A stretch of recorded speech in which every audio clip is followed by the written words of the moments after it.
name is Tara Vega, and I'm the head of Experiential at Happily. Happily is the first managed marketplace platform for experiential and media professionals, and we have over 70,000 professionals in our network. We're very proud to be partnering with VC Platform to produce this conference, so thank you all for attending. And we'd like to talk a little bit more about the launch of our new VC Event Trends Survey, which is going to talk about best practices in events that are specifically for VCs. So one of the biggest questions that we ask ourselves is, where's the ROI on events? Events are fun and they seem worth it, but how do we know that they're worth it? And if they are, can we scale? The one thing we know is we can't scale what you can't measure.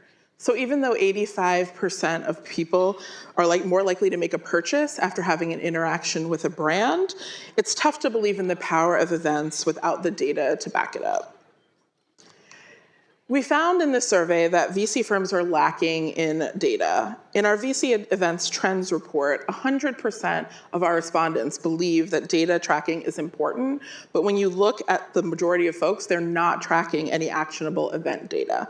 Only 26% of them are meticulously tracking. So why is there this discrepancy? Events are a huge time suck, as anyone who has planned them knows. A 1-hour event can take up to 100 hours of planning time.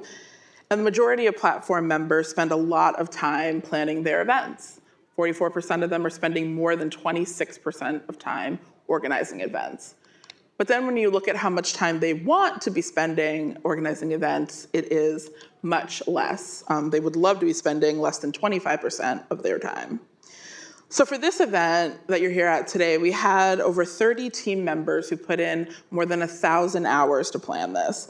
And that's just Happily's time. That doesn't include the VC platform committee and the time that they put in. So as inefficient as this is, 75% of folks are still doing events in-house.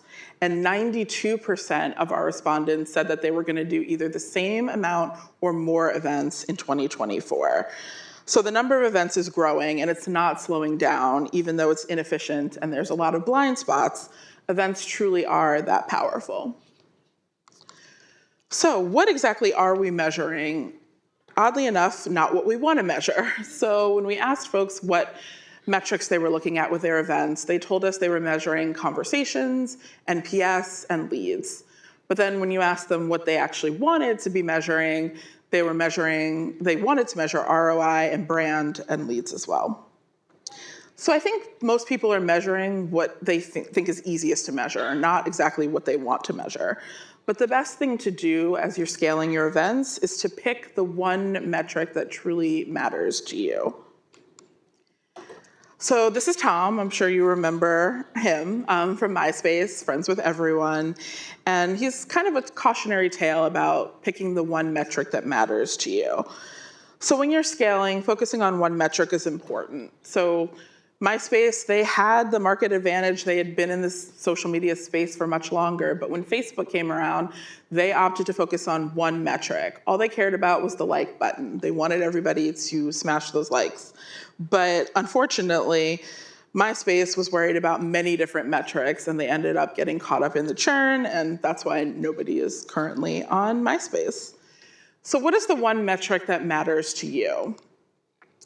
So if the one metric that you care about is return on investment, you really should be focusing on the lifetime value, measuring the net promoter score, as well as your revenue and expenses. If it's brand that you care about, focus on the subscribers to your email list, your social media accounts. And then if you care about leads, focus on how many introductions you're making and how many meetings are coming out of your events. So one metric also allows your event designers to truly build an experience with all the different touch points that will allow you to capture that data to help scale. And you can't scale what you can't measure. As I mentioned before, we're launching this VC Event Trends report. We would love to get more data, so please scan the QR code. And you could also get a chance to win a free ticket to next year's VC Platform Global Summit. Several Happily HQ team members are here. We'll be at the reception as well as the after party. And so if you would love to talk to us about how we can scale your events and help you measure them, please do reach out. So thank you.